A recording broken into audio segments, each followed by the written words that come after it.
dans l'anecdotisme. On vous a posé la question, quand est-ce que cette révélation vous est venue? Ah, j'ai une anecdote. Mais la politique, la réalité des Français, la réalité des musulmans ou des Français de confession musulmane dans ce pays, c'est pas de l'anecdotisme. Quand vous prenez 50 cas et il faut les condamner, où des médecins sont frappés, où il y a des mariages forcés, il faut les condamner. La condamnation, elle est absolue. D'accord? Elle est absolue. Vous le faites je le dis là, sur le plateau de Riposte. Non seulement ici, mais dans les banlieues, Mme Bouziane qui dit qu'il faut frapper, voilà comment on peut frapper sa femme. Je suis, et je l'ai dit et je l'ai répété et écrit, contre n'importe quel type de violence domestique. Ça n'existe pas. On a le droit de critiquer Mahomet, par exemple, le On a le droit de... Non, là, il faut me lire, parce que ça... Et je crois qu'aujourd'hui, les Français de confession musulmane... Ça manquant de délicatesse. Non, attendez, son texte est très mauvais. Mais on a le droit de dire des choses mauvaises, on a le droit de dire des choses idiotes aussi.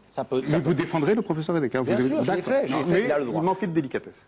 Non, il manquait d'intelligence. Vous avez dit délicatesse, je crois. Et l'interdiction du voile islamique dans les espaces publics attendez, mais ce que vous voulez, vous, à l'avenir, c'est des musulmans français qui, en fait, pour devenir français, deviendraient invisibles. Cette position-là, elle n'est pas dans la laïcité. Monsieur, laissez-moi terminer. Celui qui veut changer la loi laïque aujourd'hui, ce n'est pas les Français de confession musulmane, c'est vous qui êtes prêts à changer de façon restrictive la loi pour interdire l'expression en opposition à tous les pays européens aujourd'hui, l'expression de la visibilité dans les espaces publics. Et ça, c'est grave. Mais j'aimerais vous dire une chose qui est beaucoup plus grave dans votre analyse politique. Juste un mot sur le voile. J'aimerais terminer. Vous répondrez. Je voudrais dire un mot sur le voile, parce que je ne peux pas laisser Tariq Ramadan dire ce qu'il vient de dire. Posez la question rapidement, parce que... Sur le voile, moi, je suis pour l'interdiction, comme dans d'autres pays d'ailleurs. Aucun pays européen. Du voile islamique, parce que le voile islamique citez-moi un pays. Est un instrument. Citez un pays, soyez précis. Il y a un pays qui l'a fait, c'est la Tunisie. Et il y a un pays qui est en train de voter, c'est le voile dans les espaces publics. Absolument faux.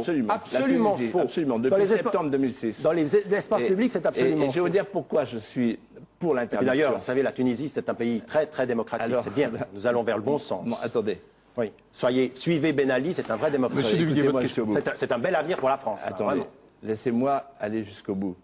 Le voile islamique, Monsieur Ramadan, vous êtes gêné là? Non, vous êtes allé trop loin. Vous êtes en train de présenter comme un modèle pour la France. Laissez-moi vous dire les yeux dans les yeux que le voile islamique, dictature. Au nom de la dignité de la femme, le voile islamique est un instrument de soumission, d'oppression des femmes, et en même temps d'insoumission aux lois de la République. Et en même temps, loi de la République? C'est vous qui voulez changer les lois. Un instrument au service de groupes politico-religieux dont vous faites partie, car ça n'est pas pour rien. Monsieur Ramadan, vous oubliez que vous avez été interdit de séjour sur le territoire français. Vous savez qui m'a défendu? Un de vos amis, peut-être, l'abbé Pierre, m'a défendu en disant que c'était absolument inacceptable. Vous savez que vous n'avez pas pu avoir votre visa pour les États-Unis. Mais vous savez pourquoi? Vous savez pourquoi? Vous savez ce que l'ambassadeur des États-Unis attendez, vous êtes en train de tourner cela en attaque personnelle. Non, vous savez, je vais vous dire simplement une chose. Vous savez, je suis interdit. Non, mais laissez-moi terminer. Très habile, la presse. Non, mais laissez-moi terminer. Maintenant, je vais vous répondre très précisément, et je vais ensuite vous poser une question qui est la plus grave pour moi. Je suis interdit d'entrer aux États-Unis parce que j'ai donné 700 € à une organisation palestinienne de soutien pour les écoles. Et vous savez ce que me dit le gouvernement américain aujourd'hui? Toutes ces accusations de terrorisme, tout ça est balayé. J'ai donné cet argent à une organisation dont j'aurais dû savoir qu'elle était liée au Hamas. Et vous savez, le cocasse de l'histoire, c'est que cette organisation est reconnue en France et en Suisse très officiellement jusqu'à aujourd'hui. Mais surtout une chose, j'ai donné de l'argent entre 1998 et 2002, une année avant que cette association soit sur la liste noire américaine. C'est très intéressant pour vous dire combien nous sommes dans l'ordre de la représentation. Monsieur Ramadan, posez votre question plus grave. Elle est celle-ci. Vous avez dit au moment des émeutes en France, et vous avez répété, vous avez toute cette réflexion autour des prisons, en disant finalement le vrai problème, le lien commun, le point commun entre toutes ces personnes, c'est finalement la question de l'islam. Vous avez une analyse communautariste des problèmes sociaux. Alors laissez-moi terminer. Le problème aujourd'hui, monsieur, dans les banlieues françaises, c'est justement ce que vous n'apportez pas comme réponse. Vous êtes en train d'ethniciser, d'islamiser la question sociale de ce pays, vous et beaucoup d'autres politiciens, parce que vous n'avez pas de réponse. Vous avez perdu le lien avec la base dans ce pays. Vous avez perdu le lien avec les dynamiques sociales. Et pour ne pas montrer votre déficience à comprendre, il suffit d'ethniciser. C'est parce qu'ils sont musulmans. Alors je vais vous dire une chose. Vous avez cité par exemple le fait que dans les prisons françaises, il y a une majorité de musulmans et d'arabes ou d'origine immigrée, et que dans les banlieues c'est la même chose. Pourquoi? Oui, mais pourquoi cette même population musulmane et d'origine arabe aux États-Unis, où elle a elle est venue de façon... Attendez, oui, j'y viens. Elle est venue avec des ressources sociales, elle est intégrée socialement. Ils ne sont pas dans les prisons, ils ne sont pas dans la marginalité. Parce qu'aujourd'hui, le problème de la France, c'est un problème social, c'est un problème politique. C'est pas un problème du tout religieux. Ça n'a rien à voir avec l'islam. Et c'est très dangereux de communautariser une réponse et on arrête. Je vais répondre. Oui. Moi, je pense... bon, vous êtes caricatural. Je dirais simplement que... moi, je pense aux jeunes Français ou à ceux qui vont le devenir. Et je propose une politique de francisation qui passe d'abord par l'application du contrat « La France, tu l'aimes ou tu la quittes ». Je vous parle des problèmes des banlieues. Répondez à ma question. Vous dites que je contourne les questions, vous ne répondez pas à la mienne. Je suis en train d'y répondre. Ah ben on part de très loin, là. Dans les banlieues comme ailleurs, on n'oblige personne à rester.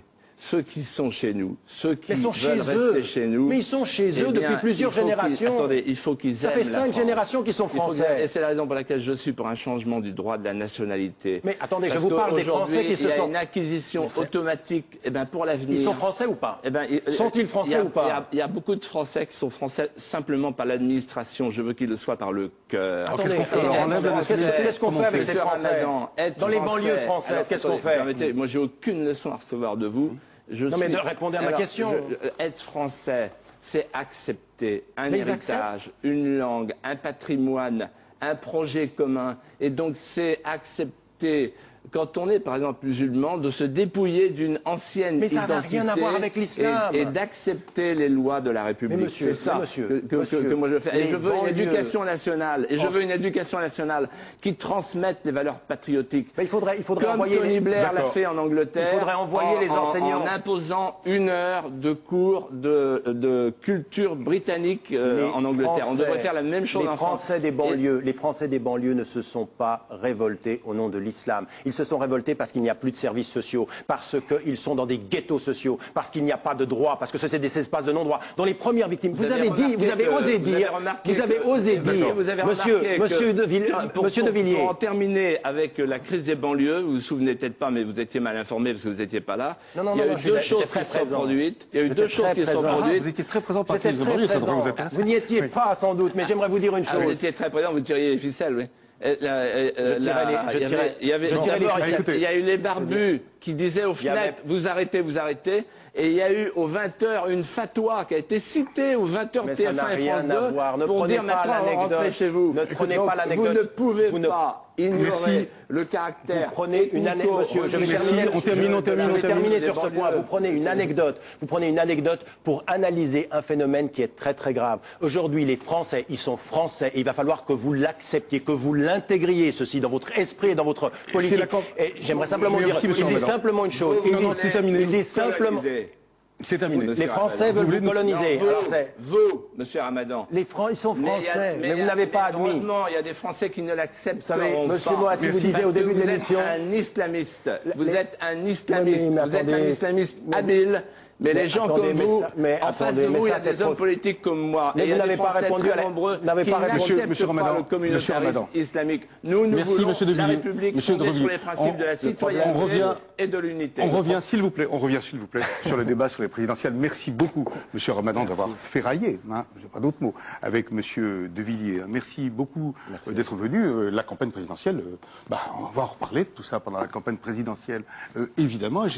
Sur d'autres tons, peut-être, on verra. En tout cas, moi, je continue ma revue de presse. Merci beaucoup, monsieur Ramadan, et à bientôt. Alors,